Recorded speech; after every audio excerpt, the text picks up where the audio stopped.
السلام علیکم رحمۃ اللہ وبرکاتہ. My name is doctor Zainab Uroob and I am physiotherapist. آج جو میرا آپ کے ساتھ لیکچر ہے وہ ہے سورۃ الیوسف کی آیت نمبر 99 سے لے کر آیت نمبر 104. آج کا لیکچر بہت ہی زیادہ خوبصورت ہے. آج کے لیکچر میں ہم حضرت یوسف علیہ السلام کی اپنی فیملی کے ساتھ ملاقات پڑھیں گے اور انہوں نے کس طرح ان کو وارم ویلکم کیا اور حضرت یوسف کی خوبصورت قصے کا اختتام کریں گے. تو سٹارٹ کرتے ہیں. نحمدہ ونصلی علی رسولہ الکریم اما بعد فاعوذ باللہ من الشیطان الرجیم بسم اللہ الرحمن الرحیم. رب اشرح لی صدری ویسر لی امری واحلل عقدۃ من لسانی یفقہوا قولی رب زدنی علما. بسم اللہ الرحمن الرحیم. سٹارٹ کرتے ہیں آیت نمبر 99 سے. پھر جب داخل ہوئے اوپر یوسف کے اس نے ٹھکانہ دیا اپنی طرف اپنے والدین کو.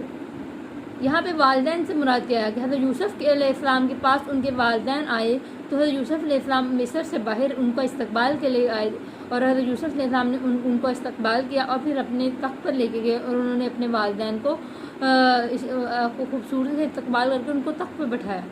اب حضرت یوسف علیہ السلام کی تو ماں وفات پا چکی. والدین میں تو ماں اور باپ دونوں آ جاتے ہیں. تو حضرت یوسف اس میں حضرت یوسف علیہ السلام کی خالہ کا ذکر ہے کیونکہ حضرت یوسف علیہ السلام کی ماں بنیامین کی پیدائش کے دوران وفات پا گئی تھی, اس لیے ان کی خالہ نے ان کو پالا تھا اور ان کی خالہ سے ان سے بہت پیار تھا. وہ ان کو ماں کا رتبہ دیتے تھے. تو پھر انہوں نے حضرت یوسف علیہ السلام کی حضرت یوسف علیہ السلام نے پھر اپنی ماں کو ان کو اپنی ماں سمجھتے تھے. تو انہوں نے اس طرح اپنے والدین کو انہوں نے اس کو تخت پہ بٹھایا اور کہا داخل ہو جاؤ مصر میں, اور اگر چاہا اللہ نے امن والے ہو کر. اور اوپر اٹھایا اپنے والدین کو تخت پر اور سب گر پڑے اس کے لیے سجدہ کرتے. تو انہوں نے اپنے تخت پہ اپنے والدین کو بٹھایا تو سب کے سب سجدہ کرنے لگے, ان کے بھائی اور ان کے والدین.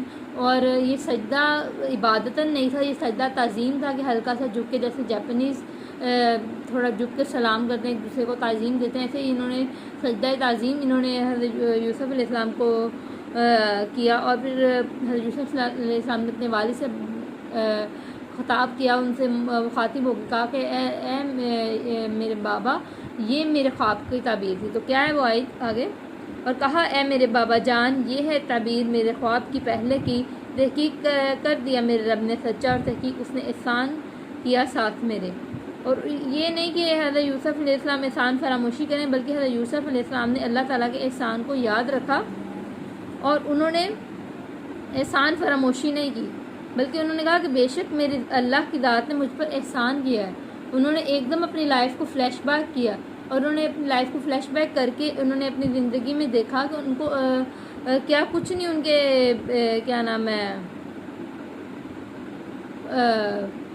اللہ تعالیٰ نے ان پہ احسان کیا. اللہ تعالیٰ نے ان کو قید خانے سے نکالا, پھر قید خانے سے نکال کے اللہ تعالیٰ نے ان کو پھر ایک اتنی زیادہ ان پہ رحمت کی کہ ان کو اتنی زیادہ ایک جو بادشاہت دی اور اتنی عزت دی کہ کہاں وہ قید خانے میں تھے اور اب کہاں وہ نکل کے ان کو وہ عزت ملی. اور یوسف علیہ السلام نے اس پہ فخر نہیں کیا, بلکہ حضرت یوسف علیہ السلام نے اس کو اللہ کا شکر اور اللہ کا احسان قبول کیا. اور اس کے علاوہ اور انہوں نے فرمایا بے شک اللہ بہت زیادہ لطیف ہے, کہ اللہ تعالیٰ بہت زیادہ تدبیر کرنے والا ہے. کہ اگر اس یہاں پہ جو لفظ لطیف یوز ہوا ہے اس آیت میں, لطیف جو ہے یہ اس کا مطلب ہوتا ہے تدبیر کرنا.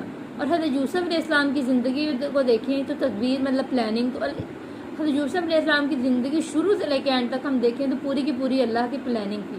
کیسے اللہ نے ان کو ایک آبائی اور ایک گاؤں کے ایک چھوٹے سے قصبے سے نکال کے حضرت یوسف علیہ السلام کو کہاں مصر کا بادشاہ بنا دیا, کن کن مشکلات سے حضرت یوسف علیہ السلام کو گزرنا پڑا. اس سب کے باوجود حضرت یوسف علیہ السلام کو اللہ تعالیٰ نے اتنی رحمت فرمائی, حضرت یوسف علیہ السلام پہ کرم ہوا اللہ کا.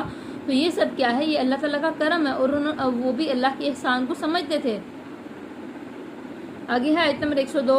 یہ کچھ غیب کی خبریں ہیں جو ہم تمہاری طرف وحی کرتے ہیں. اور بے شک یہ تو پچھلی آیت میں لطیف کا لفظ ہے, یہ اللہ کے لیے یوز ہو سکتا ہے کیونکہ اللہ ہی بہتر پلاننگ کرنے والا, بہتر حکمت کرنے والا, حسن تدبیر صرف اللہ کی ذات ہی ہو سکتی ہے. آگے ہے آیت نمبر 102. اور یہ کچھ غیب کی خبریں ہیں جو ہم تمہاری طرف وحی کرتے ہیں اور تم ان کے پاس نہ تھے جب انہوں نے اپنا کام پکا کر دیا اور وہ داؤ چل رہے تھے. مطلب یہ یوسف علیہ السلام کے بھائیوں کی بات ہو رہی ہے کہ یہ کچھ غیب کی خبریں جو آپ کو یوسف علیہ السلام کو اللہ تعالیٰ نے دی، یہ سب اللہ تعالیٰ کی رحمت تھی اور ان کو وحی کے تھرو ان کو بتایا گیا. اتنا کہ یوسف علیہ السلام یہ سب ان کے پاس نہ تھے اور ان کی تدبیریں نہ جانتے تھے.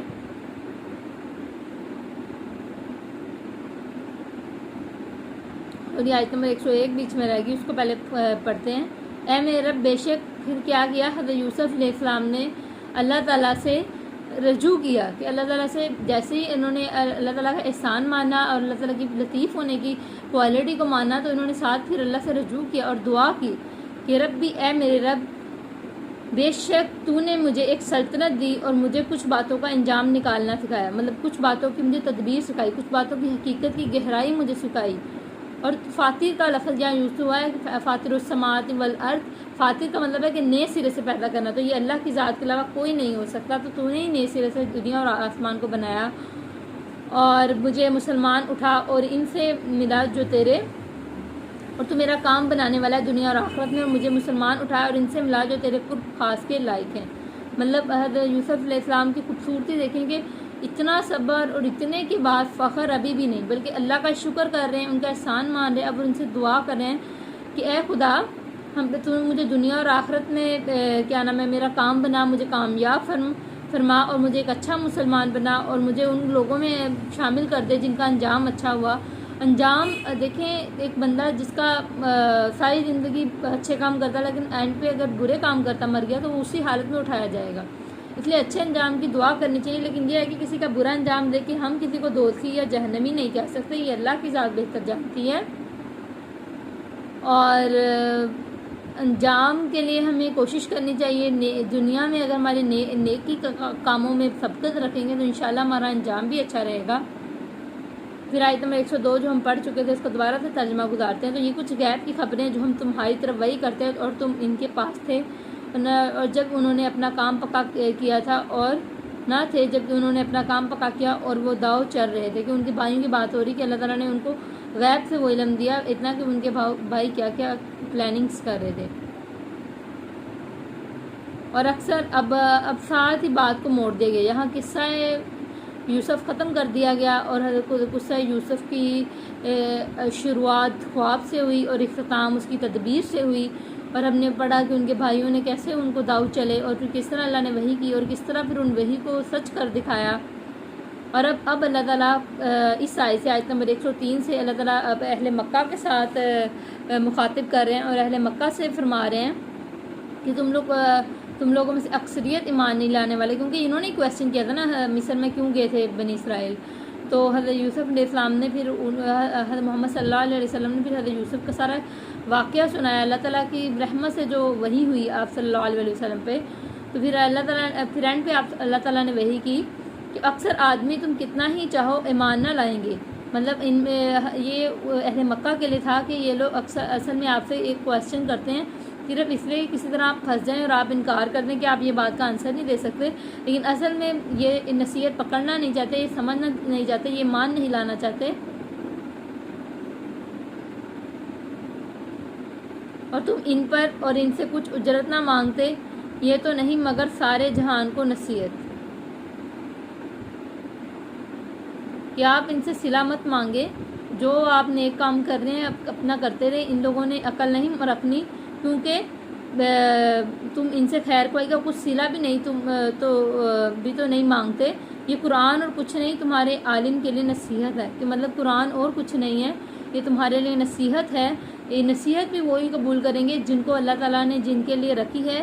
یہ مطلب نصیحت بھی نیت والوں کے لیے قبول ہوتی ہے.